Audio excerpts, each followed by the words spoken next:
I grew up to study the brain because I have a brother who has been diagnosed with a brain disorder, schizophrenia. And as a sister, and later as a scientist, I wanted to understand why is it that I can take my dreams, I can connect them to my reality, and I can make my dreams come true. What is it about my brother's brain and his schizophrenia that he cannot connect his dreams to a common and shared reality, so they instead become delusion? So I dedicated my career to research into the severe mental illnesses, and I moved from my home state of Indiana to Boston, where I was working in the lab of Dr. Francine Bennis in the Harvard Department of Psychiatry. And in the lab, we were asking the question, what are the biological differences between the brains of individuals who would be diagnosed as normal control, as compared with the brains of individuals diagnosed with schizophrenia, schizoaffective, or bipolar disorder? So we were essentially mapping the microcircuitry of the brain, which cells are communicating with which cells, with which chemicals, and then in what quantities of those chemicals. So there was a lot of meaning in my life because I was performing this type of research during the day, but then in the evenings and on the weekends, I traveled as an advocate for NAMI, the National Alliance on Mental Illness. But on the morning of December 10, 1996, I woke up to discover that I had a brain disorder of my own. A blood vessel exploded in the left half of my brain. And in the course of 4 hours, I watched my brain completely deteriorate in its ability to process all information. On the morning of the hemorrhage, I could not walk, talk, read, write, or recall any of my life. I essentially became an infant in a woman's body. If you've ever seen a human brain, it's obvious that the two hemispheres are completely separate from one another. And I have brought for you a real human brain.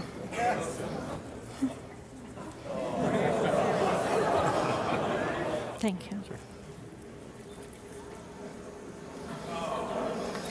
So this is a real human brain.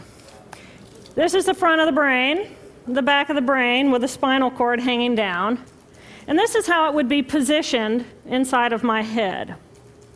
And when you look at the brain, it's obvious that the two cerebral cortices are completely separate from one another. For those of you who understand computers, our right hemisphere functions like a parallel processor, while our left hemisphere functions like a serial processor. The two hemispheres do communicate with one another through the corpus callosum, which is made up of some 300 million axonal fibers. But other than that, the two hemispheres are completely separate. Because they process information differently, each of our hemispheres think about different things, they care about different things, and dare I say, they have very different personalities. Excuse me. Thank you. It's been a joy. Our right human hemisphere is all about this present moment. It's all about right here, right now. Our right hemisphere, it thinks in pictures, and it learns kinesthetically through the movement of our bodies. Information in the form of energy streams in simultaneously through all of our sensory systems, and then it explodes into this enormous collage of what this present moment looks like, what this present moment smells like and tastes like, what it feels like, and what it sounds like. I am an energy being connected to the energy all around me through the consciousness of my right hemisphere. We are energy beings connected to one another through the consciousness of our right hemispheres as one human family. And right here, right now, we are brothers and sisters on this planet, here to make the world a better place. And in this moment, we are perfect, we are whole, and we are beautiful. My left hemisphere, our left hemisphere, is a very different place. Our left hemisphere thinks linearly and methodically. Our left hemisphere is all about the past, and it's all about the future. Our left hemisphere is designed to take that enormous collage of the present moment and start picking out details, and more details about those details. It then categorizes and organizes all that information, associates it with everything in the past we've ever learned, and projects into the future all of our possibilities. And our left hemisphere thinks in language. It's that ongoing brain chatter that connects me and my internal world to my external world. It's that little voice that says to me, hey, you got to remember to pick up bananas on your way home. I need them in the morning. It's that calculating intelligence that reminds me when I have to do my laundry. But perhaps most important, it's that little voice that says to me, I am. I am. And as soon as my left hemisphere says to me, I am, I become separate. I become a single, solid individual, separate from the energy flow around me and separate from you. And this is a portion of my brain that I lost on the morning of my stroke. On the morning of the stroke, I woke up to a pounding pain behind my left eye. And it was the kind of pain, caustic pain, that you get when you bite into ice cream. And it just gripped me, and then it released me. And then it just gripped me, and then it released me. And it was very unusual for me to ever experience any kind of pain, so I thought, okay, I'll just start my normal routine. So I got up and I jumped onto my cardio glider, which is a full body, full exercise machine. And I'm jamming away on this thing, and I'm realizing that my hands look like primitive claws grasping onto the bar. And I thought, that's very peculiar. And I looked down at my body, and I thought, whoa, I'm a weird-looking thing. And it was as though my consciousness had shifted away from my normal perception of reality, where I'm the person on the machine having the experience, to some esoteric space where I'm witnessing myself having this experience. And it was all very peculiar, and my headache was just getting worse, so I get off the machine, and I'm walking across my living room floor, and I realize that everything inside of my body has slowed way down. And every step is very rigid and very deliberate. There's no fluidity to my pace, and there's this constriction in my area of perception, so I'm just focused on internal systems. And I'm standing in my bathroom getting ready to step into the shower, and I could actually hear the dialogue inside of my body. I heard a little voice saying, okay, you muscles, you got to contract, and you muscles, you relax. And then I lost my balance, and I'm propped up against the wall. And I looked down at my arm, and I realized that I can no longer define the boundaries of my body. I can't define where I begin and where I end, because the atoms and the molecules of my arm blended with the atoms and molecules of the wall. And all I could detect was this energy. And I'm asking myself, what is wrong with me? What is going on? And in that moment, my brain chatter, my left hemisphere brain chatter, went totally silent. Just like someone took a remote control and pushed the mute button. Total silence. And at first I was shocked to find myself inside of a silent mind. But then I was immediately captivated by the magnificence of the energy around me.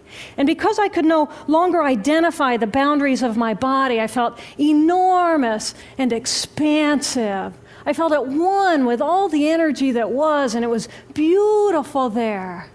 And then all of a sudden, my left hemisphere comes back online, and it says to me, hey, we got a problem, we got to get some help. And I'm going, oh, I got a problem. So it's like, okay, I got a problem. But then I immediately drifted right back out into the consciousness, and I affectionately refer to this space as La La Land. But it was beautiful there. Imagine what it would be like to be totally disconnected from your brain chatter that connects you to the external world. So here I am in this space, and my job and any stress related to my job, it was gone. And I felt lighter in my body. And imagine all of the relationships in the external world and any stressors related to any of those, they were gone. And I felt this sense of peacefulness. And imagine what it would feel like to lose 37 years of emotional baggage. Oh, I I felt euphoria. Euphoria. It was beautiful there. And then again, my left hemisphere comes online and it says, hey, you've got to pay attention. We've got to get help. And I'm thinking, I got to get help. I got to focus. So I get out of the shower and I'm mechanically dressed and I'm walking around my apartment and I'm thinking, I got to get to work. I got to get to work. Can I drive? Can I drive? And in that moment, my right arm went totally paralyzed by my side. Then I realized, oh my gosh, I'm having a stroke. I'm having a stroke. And then the next thing my brain says to me is, wow, this is so cool. This is so cool. How many brain scientists have the opportunity to study their own brain from the inside out? And then it crosses my mind, but I'm a very busy woman. I don't have time for a stroke. It's like, okay, I can't stop the stroke from happening, so I'll do this for a week or two, and then I'll get back to my routine. Okay, so I got to call help. I got to call work. I couldn't remember the number at work. So I remembered in my office I had a business card with my number on it. So I go into my business room, and I pull out a 3-inch stack of business cards. And I'm looking at the card on top. And even though I could see clearly in my mind's eye what my business card looked like, I couldn't tell if this was my card or not, because all I could see were pixels. And the pixels of the words blended with the pixels of the background and the pixels of the symbols, and I just couldn't tell. And then I would wait for what I call a wave of clarity. And in that moment, I would be able to reattach to normal reality. And I could tell, that's not the card, that's not the card, that's not the card. It took me 45 minutes to get 1 inch down inside of that stack of cards. In the meantime, for 45 minutes, the hemorrhage is getting bigger in my left hemisphere. I do not understand numbers. I do not understand a telephone, but it's the only plan I have. So I take the foam pad and I put it right here. I take the business card, I put it right here, and I'm matching the shape of the squiggles on the card to the shape of the squiggles on the foam pad. But then I would drift back out into la la land and not remember if when I come back if I'd already dialed those numbers.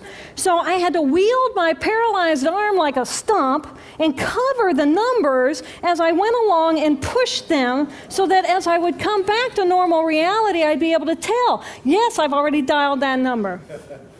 Eventually, the whole number gets dialed, and I'm listening to the phone, and my colleague picks up the phone, and he says to me, "Roo, roo, roo." And I think to myself, oh my gosh, he sounds like a golden retriever. And so I say to him, clear in my mind, I say to him, this is Jill, I need help. And what comes out of my voice is, roo, roo, roo. And I think, oh my gosh, I sound like a golden retriever. So I didn't know that I couldn't speak or understand language until I tried. So he recognizes that I need help, and he gets me help. And a little while later, I'm riding in an ambulance from one hospital across Boston to Mass General Hospital. And I curl up into a little fetal ball. And just like a balloon, with the last bit of air just right out of the balloon, I just felt my energy lift, and I felt my spirit surrender. And in that moment, I knew that I was no longer the choreographer of my life, and either the doctors rescue my body and give me a second chance at life, or this was perhaps my moment of transition. When I woke later that afternoon, I was shocked to discover that I was still alive. When I felt my spirit surrender, I said goodbye to my life, and my mind was now suspended between two very opposite planes of reality.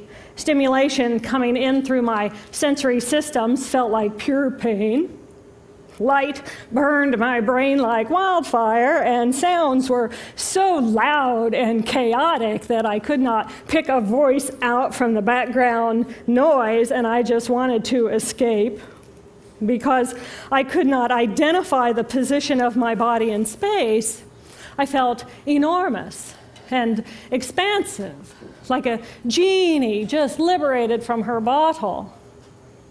And my spirit soared free like a great whale gliding through a sea of silent euphoria. nirvana. I found nirvana. And I remember thinking there's no way I would ever be able to squeeze the enormousness of myself back inside this tiny little body. But then I realized, but I'm still alive. I'm still alive, and I have found nirvana. And if I have found nirvana and I'm still alive, then everyone who is alive can find nirvana.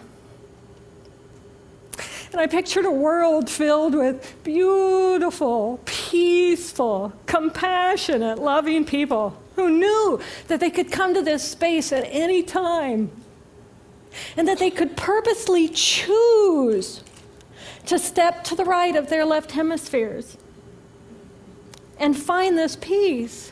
And then I realized what a tremendous gift this experience could be. What a stroke of insight this could be to how we live our lives.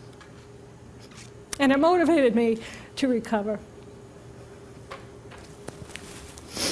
2.5 weeks after the hemorrhage, the surgeons went in and they removed a blood clot the size of a golf ball that was pushing on my language centers. Here I am with my mama, who's a true angel in my life.